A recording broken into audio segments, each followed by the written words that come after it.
इमरान खान जैसा लीडर सदियां बाद मिलता है, सदियां किस्मत नाल मिलदा किस्मत ना मिलता है। की राय है सर?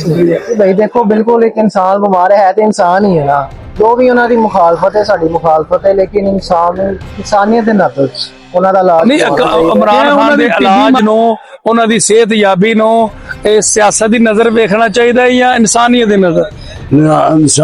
इंसानियत की नजर ना देखना चाहिए। जैसा कि सुप्रीम कोर्ट ऑफ पाकिस्तान ने हुक्म दे दिता गया कि इमरान खान साहब नो 48 घंटे च शिफा इंटरनेशनल मुंतकिल किया जाए, सर इस चीज नु किस नजर ना देखते हो जी? इस नजर नाल देखने आ कि उन्होंने हॉस्पिटल मुंतकिल किया जाए, करना चाहिए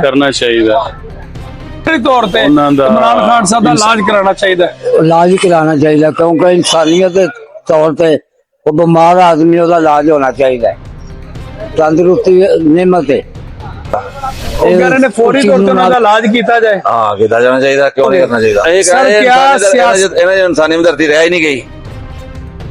अगर होंगी तो जरूर इतनी आवाम मरन डे भुखी, ओदा कोई सोच ले। इन्होंने आवाम का सवाए अपने ना किसी सोचे कख नहीं, सिर्फ अपना सोचन डे ने।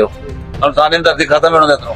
ਇਹਦੇ ਬਾਰੇ ਕੀ ਖਿਆਲ ਹੈ ਸਰ? ਇਮਰਾਨ बड़ा लेट किया उन्होंने, बड़ा लेट किया उन्होंने, बड़ा लेट फैसला किया।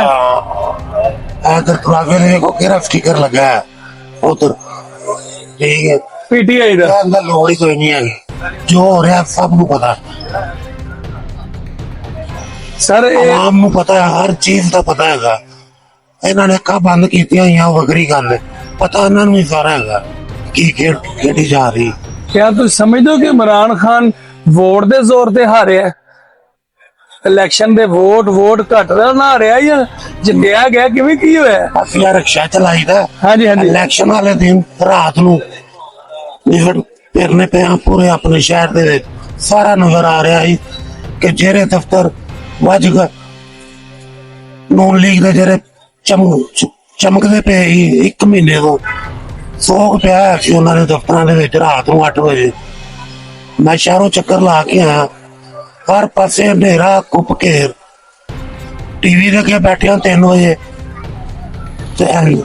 सारा निजाम इंज होया पिया।